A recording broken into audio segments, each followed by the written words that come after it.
Hello everyone, welcome to my second video. From yesterday, I'll start posting videos every day. I really have to improve my communication and really explain the things I know in a better way. I want to get promoted in my job. So you are talking to someone in which you normally don't talk, because we used to be always in a cage doing our work and we don't really like to expose ourselves. But here I am. And today I'm gonna talk about supervised and unsupervised models of machine learning, artificial intelligence. And it's very interesting, like what they are, which methods we have for each one of them, and how to use them. In the future, in the next videos, I'll explain how to build one. Oh yes, you can become a programmer by watching my videos. Okay, so what are the difference between supervised and unsupervised model? First of all, what do they have in common? So both of them classify. They can be used for classifying, for getting a bunch of data and classifying by many classes or binary classes, which means like just two classes. One example is like, are you gonna have a heart attack? Who is gonna have a heart attack next year? Who is likely to have a heart attack?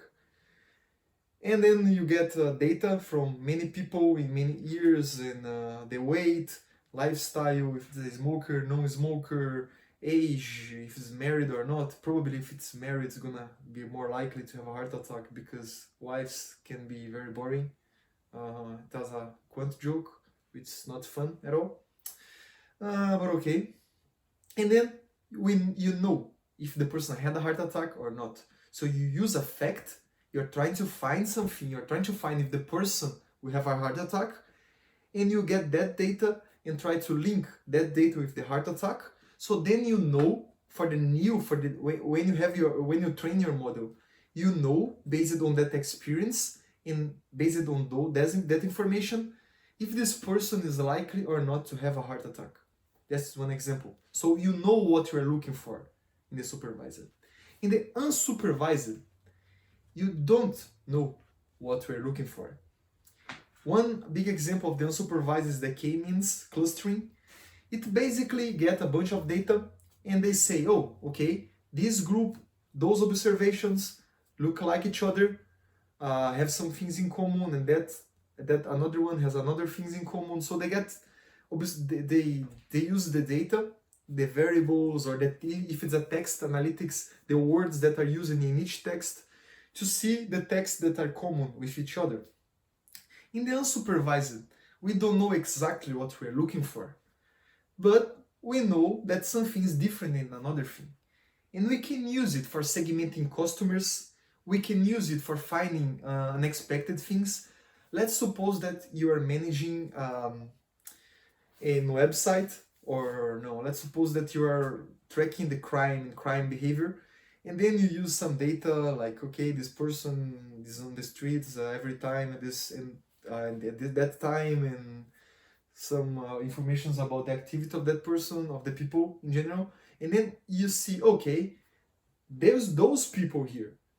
They are acting very, very, very in a very different way. What are they doing? What are they doing differently? Are they more likely to do something bad? Why are they different? So it's also good for unsupervised, for finding things without knowing what we want to find, but finding differences. And then it's interesting because you can apply the data, and as soon as you get your clusters, you can read the text and see, oh, I think this pattern, this group it's more likely this and this and that, and then you segment, you do the inverse way. You apply the cluster, and then you see what the teams are. While in the supervised, you know the teams, you have the data, and then you try to find some connection to predict. Okay, so which algorithms, which methods we can use for supervised? We have many. We have the more statistical ones, which are less machine learning and more statistics, which are logistic regressions, even linear regressions. We have many regressions and like many econometric algorithms, which are very good for providing statistical information, because we know in a regression whether each variable is statistically significant or not. But also it could, in most of the times you have to adapt because it's just linear. It doesn't capture non-linearities. What's a linear thing? Linear thing is like if I add one, I have this exactly increase. And we know that for most of the things, one day I'm gonna make a video only about that. Most of the things in life are not linear.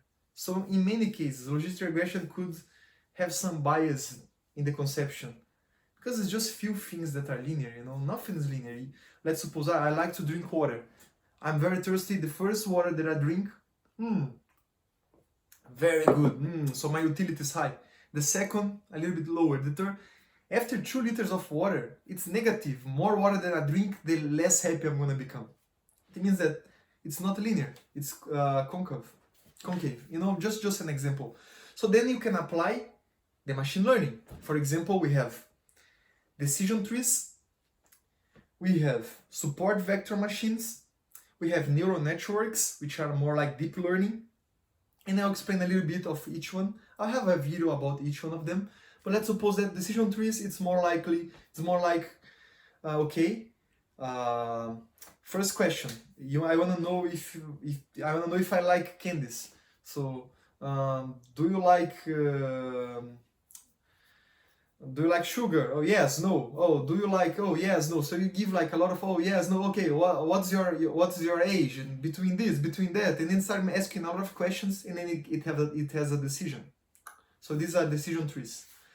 One day I'll explain technically. Support vector machines, it kinds of like trying to create lines. Let's imagine the observations in little points in a graph, and they try to create lines or curves that will divide them. That support vector machines, they used to be very good. Actually, in my thesis, predicting startup success in US, you can find it on Google Scholar. One of the best models of support vector machines, along with logistic regressions and XGBoosting, which are a decision tree with some stochastic algorithms, which make it a little bit better. Okay, and then random forest. Random forests are a mix of many combined decision trees. So it's it takes hours to run most of the cases. And also neural networks, which they try to simulate the human brain. So we have the neurons.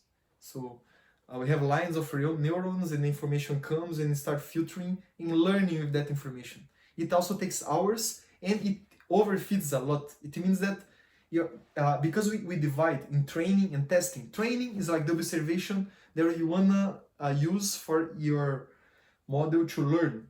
And then you learn with the training, and then you try to apply and to test how good it is with the testing. So they used to have a very good accuracy, or